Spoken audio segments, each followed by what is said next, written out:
السلام عليكم ورحمة الله وبركاته. الحمد لله رب العالمين والصلاة والسلام على أشرف المرسلين وعلى آله وأصحابه وأزواجه وذرياته وأهل بيته أجمعين. சங்கைக்கும் மேன்மைக்கும் உரிய பெரியோர்களே, சகோதரர்களே, எல்லாம் வல்ல அல்லாஹு ஜல்ல ஜலாலும் நாம் செய்யக்கூடிய எல்லா நற்காரியங்களையும் முகஸ்துதியின்றி இஹ்லாஸான முறையில் இறைவனுக்காக மட்டுமே செய்யப்பட்ட நல்வணக்கங்களில் நம் வணக்கங்களை அல்லாஹ் அங்கீகரித்துக் கொள்வானாக.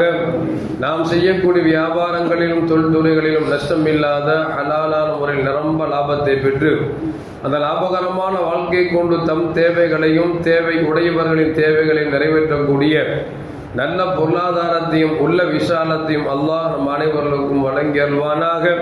கஞ்சத்தனம் என்கிற தீய பண்பை விட்டு அல்லாஹ் நம்மை பாதுகாத்துக் கொள்வானாக. நம்மை இந்த உலகத்தில் வாழ வைக்கும் காலமெல்லாம் நோய் நொடி இன்றி உடல் ஆரோக்கியத்தோடு அல்லாஹ் நம்மை வாழச் செய்வானாக. அந்த ஆரோக்கியமான வாழ்க்கை கொண்டு அல்லாஹ் ரசூலை நெருங்கக்கூடிய அனைத்து நல்லமல்களையும் புரியக்கூடிய நல்ல முத்தகின்களின் கூட்டத்தில் அல்லாஹ் நம்மை ஆக்கி அருள்வானாக.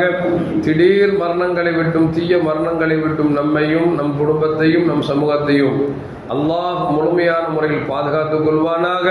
மருத்துவமனையின் செலவினங்களை விட்டும் வேதனைகளை விட்டும் அல்லாஹ் நம்மை காத்தருள்வானாக. நம்மில் யாரெல்லாம் நோயால் பாதிக்கப்பட்டு வீடே கதி என்றும் ஆஸ்பத்திரியே கதி என்றும் அல்லல் பட்டும் அவதியிட்டும் இருக்கிறார்களோ அத்தனை மக்களுக்கும் வெகு விரைவில் நோயை போக்கி உடல் ஆரோக்கியத்தை வழங்குவதோடு அவர்களை கொண்டவர் குடும்பத்திற்கும் சமூகத்திற்கும் பலன் தரக்கூடிய மக்களாக ஆக்கி அருள்வானாக.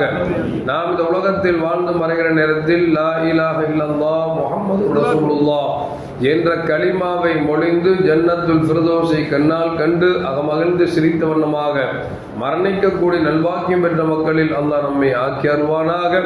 மரணித்தும் மரணிக்காத இறைநேசர்களின் கூட்டத்தில் அல்லாஹ் நம்மை ஆக்கி அருள்வானாக. நாளை மறுமையிலே முத்து முஹம்மது ரசூலுல்லாஹி ஸல்லல்லாஹு அலைஹி வஸல்லம் அவர்களின் திருக்கரங்களால் ஹவுதுல் கௌசர் என்கிற தடாகத்தில் நீர்வரி அன்னாரின் ஷஃபாத்தை பெற்று அன்னாரின் கரப்பிடித்து ஜன்னத்துல் ஃபிர்தௌஸ் என்ற உயர்ந்த சொர்க்கத்தில் அவர்களோடு அல்லாஹ் நம்மை சங்கமிக்க செய்வானாக.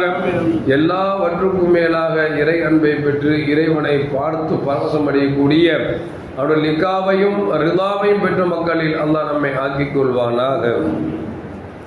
அருமையான மூமின்களே,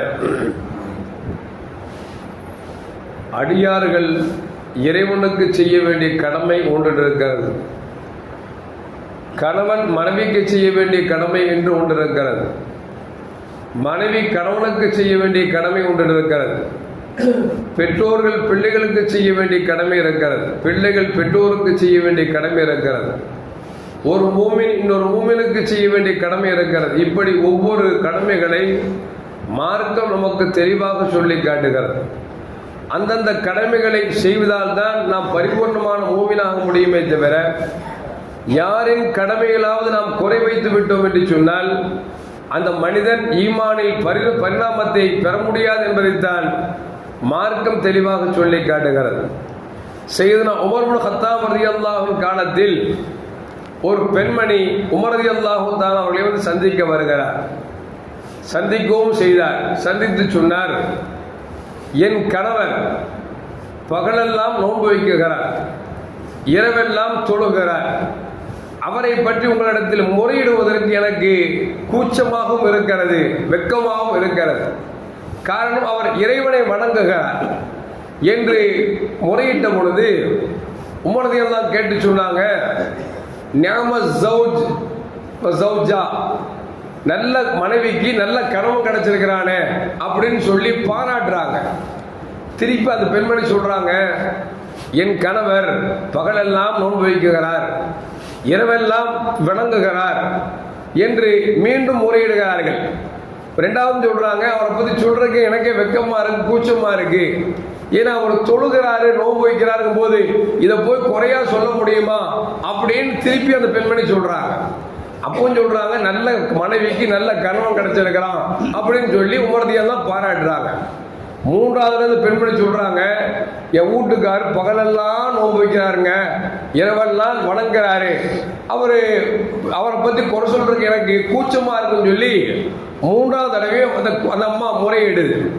பக்கத்தில் காப் ரலியல்லாஹு அன்ஹு நின்றுருந்தாங்க. நின்று சொன்னாங்க, உமர் கத்தாப் அவர்களே, அந்த அம்மா என்ன முறையிடுதுன்னு உங்களுக்கு விளங்கலையா? அந்த அம்மா என்ன முறையிடுன்னு உங்களுக்கு விளங்கலையா? இல்லை எனக்கு விளங்கலை, உங்களுக்கு விளங்குச்சு அப்படின்னா நீங்களே அந்த அம்மாட்ட என்னன்னு வேலை கேட்டு நீங்கள் தீர்ப்பு கொடுத்துருங்க அப்படின்னு சொல்லி உமர் கத்தாப் ரலியல்லாஹு தஆலா அன்ஹு காப் ரலியல்லாஹு அன்ஹு ஒப்படைச்சிட்டாங்க.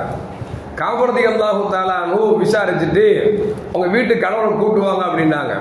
அந்த அம்மா போய் வீட்டுக்காரன் கூட்டு வந்துச்சு. வந்த உடனே காப் தான் கேட்டாங்க, என்னங்க உங்க வீட்டுக்காரமா புகார் பண்றாங்களே, என்ன விஷயம் அப்படின்னாங்க. அவர் கேட்டாரு, நான் சோறுலாம் கொடுக்கறது இல்லையா, இருக்கிறதுக்கு இடம் கொடுக்கலையா, குடிக்கிறது தண்ணி கொடுக்கலையா, உடுக்கிறதுக்கு நான் உடை கொடுக்கலையா, எதை பத்தி குறை சொன்னாங்க அப்படின்னு அவர் கேட்கிறார். உடனே காப்பரத்தன் சொல்றாங்க, நீ சோறு கொடுக்கல, நீ தண்ணி கொடுக்கல, உறவிடம் கொடுக்கல அப்படிங்கிற குறைலாம் இல்லை. அந்த அம்மா என்ன சொல்றாங்கன்னா, நீ பகலெல்லாம் நோன்பு வைக்கிறீங்களா, இரவெல்லாம் தொழுவுறீங்களா, இப்போ அந்த அம்மாட்ட இருந்து படுக்க கொஞ்சம் தூரம் ஆயிருச்சு அப்படின்னு அந்த அம்மா சொல்றாங்க அப்படின்னு சொல்லி காப் ரலியல்லாஹு தஆலா அன்ஹு சொல்றாங்க. பாவு சொல்றாங்க, ஆமா பகலெல்லாம் நோன்பு வைக்கிறேன், இரவெல்லாம் நான் வந்து தொழுகிறேன் அப்படின்னு உடனே காப் ரலி தான் சொன்னாங்க, அல்லாஹ் என்ன சொல்றான், 2 2ஆக 3 3ஆக 4 4ஆக மனைவி தேவைப்பட்ட திருமணம் முடிக்கலாம்னு சொல்றான். இப்ப 2ஆக 3ஆக 4ஆகன்னு சொல்றான்ல, அப்போ ஒரு மனைவியை பெரியதா இருந்தா ஒரு 3 நாள் நீங்க நோன்பு வைக்கலாம், 3 நாள் இரவெல்லாம் தொழுகலாம். அடுத்த நாள் நினைச்சீங்கன்னா உங்க மனைவியோடு அவங்களுடைய ஹக்கை அவங்களுக்கு கொடுக்கு, மனைவிக்கு என்ன ஹக்கு இருக்குதோ அந்த ஹக்கை நிறைவேற்றணும் அப்படின்னு சொல்லி உமர் காப் ரலியல்லாஹு தஆலா அன்ஹு அந்த கணவர்கிட்ட சொல்றார். சொல்லிட்டு திருப்பி 2 பேரும் கூட்டு வந்து உமர் ரலியல்லாஹு அன்ஹு சொல்றாங்க, இந்த மாதிரி அவர் தொழுகிறாரு, வணங்குறாரு, ஆனா அல்லாஹ் இப்படி சொல்றா என்ன அப்படின்னா, ஒரு ஆண்மானுக்கு ஒரு தேவைப்பட்டா ஒரு மனைவி போதாலும் 2 கட்டிக்கலாம், அது 3 3 4 4 சொல்றான். அப்படின்னு சொன்னா 3 நாள் ஒரு மனைவி விட்டு பிரியலாம். அந்த 3ஆவது நாளுக்கு அடுத்து மனைவிக்கு செய்ய வேண்டிய ஹக்கு செய்ய வேண்டியது இருக்குது அப்படின்னு நான் புத்தி சொல்லி அனுப்பியிருக்கிறேன் அப்படின்னு உடனே உமர் சொன்னாங்களா, அடடா எனக்கு இது விளங்கலையே, எனக்கு நல்ல தீர்ப்பு கொடுத்துருக்கீங்க அப்படின்னு சொல்லிட்டு இனிமேல் இருந்து பஸ்ரா தேசத்துக்கு நீங்க தான் காதி, நீங்க தான் நீதிபதி அப்படின்னு சொல்லி நீதித்துறை அவருக்கு ஒப்படைத்தார் என்று சொல்லி வரலாற்றில் வருது. எதுக்கு சொல்ல வர்ற அப்படின்னா, யார் யாருக்கு என்னென்ன ஹக்கை மார்க்கம் சொல்லி தருகிறதோ முதல்ல விளங்கணும், அது தெரியணும். அப்புறம் அவங்களுக்கு என்ன ஹக்கின் பிரகாரம் நடக்கணும். நம்ம வெறும் தொழுதா மட்டும் போதாதுங்க. ஏன்னா அல்லாஹ்வுக்கு செய்ய வேண்டிய ஹக்கை விட ஒரு மனிதன் இன்னொரு மனிதனுக்கு செய்ய வேண்டிய ஹக்கு இருக்கு பார்த்தீங்களா, அது ரொம்ப முக்கியம். ஏன்னா அல்லாஹ்வுக்கு செய்ய வேண்டிய ஹக்களை குறை வச்சிட்டோம் அப்படின்னா அவன் ரப்புல் ஆலமீன் கருணை உள்ளவன், மன்னிக்க கூடியவன், மன்னிச்சிருவான். ஆனா ஒரு ஹக்கை இன்னொரு ஹக்கு கொடுக்காம இருந்தோம்னா, ஒரு கணவன் மனைவிக்கு செய்ய வேண்டிய ஹக்கையோ அல்லது மனைவி கணவனுக்கு செய்ய வேண்டிய உரிமையோ பெற்றோர் பிள்ளைக்கு செய்ய வேண்டிய உரிமையிலோ குறை வச்சுட்டோம் அப்படின்னா, யாருக்கு குறை வச்சோமோ அவங்க மன்னிக்காத வரைக்கும் அல்லாஹ் மன்னிக்க மாட்டான். அதனால நாம் அல்லாஹ்வுக்கு செய்ய வேண்டிய ஹக்கை மட்டும் செய்யக்கூடாது, அவனுக்கு செய்ய வேண்டிய ஹக்கும் கட்டாய அவசியம் தான். அதே நேரத்தில் யார் யாருக்கு என்னென்ன உரிமைகளை கொடுக்க வேண்டும் என்று சொல்லி மார்க்கம் சொல்லுகிறதோ அதை சரிவர செய்தால்தான் நாம் இஸ்லாத்தை முழுமையான முறையில் விளங்கியிருக்கிறோம், பின்பற்றுகிறோம் என்பதை நம்மால் விளங்க முடிகிறது. இந்த செய்தியில் நமக்கு என்ன சொல்ல வருது அப்படின்னா, மனைவிக்கு செய்ய வேண்டிய ஹக்கை செய்யணும். அப்படின்னா ஹஜ்ரத் 30 நாள் நோன்பு வருது, அப்ப 3 நாள் நோன்பு வச்சுட்டு 1 நாள் விட்டுலாமா அப்படின்னு கேட்கக்கூடாது. இது ஃபர்தான நோன்பு, நாம சொல்றது நஃபிலான நோன்பு. ரமலானுடைய காலத்துல மனைவியை நோன்பு வைக்காதன்னு சொன்னாலும் நிச்சயம் நோன்பு வச்சுதான் ஆகணும். ஏன், அது கட்டாய கடமை. விளங்கிட்டீங்களா? இப்ப நம்ம திருமணம் முடிச்சுட்டோம், இப்ப ரம்ஜான் மாசம் ரம்ஜானை நம்ம நோன்பு பிடிக்காம விட்டுலாமா அப்படின்னா குற்றவாளி ஆயிடும். ஏன்னா ரமலான் என்பது ஃபர்தான நோன்பு, அதை நம்ம பிடிச்சுதான் ஆகணும். உடம்புக்கு முடியல அல்லது பயணத்தில் இருக்கிறோம், விடுறதுக்கு அனுமதி இருக்கு, ஆனா திருப்பி செஞ்சிடும், கலா செஞ்சுதான் ஆகணும். நாம சொல்றது நஃபிலான நோன்புகளில், சுன்னத்தான நோன்புகளில் நாம இது போன்ற தொடர் நோன்பு வைப்பதோ மனைவிக்கு செய்ய வேண்டிய ஹக்கை செய்யாமல் இருப்பதோ இதுவெல்லாம் கூடாது அப்படிங்கிறத மனசில் வைத்துக் கொள்ள வேண்டும். எல்லாம் வல்ல அல்லாஹ் ஜல்ல ஜலாலுஹு அவர் அவரின் உரிமையை பேணி நடக்கக்கூடிய நல்ல உத்தமர்களாக உங்களையும் அல்லாஹ் ஆக்கி அருள்வானாக. அஸ்ஸலாமு அலைக்கும் வரஹ்மத்துல்லாஹி வபரகாத்துஹு. ஸல்லல்லாஹு அலா முஹம்மத் ஸல்லல்லாஹு அலைஹி வஸல்லம்.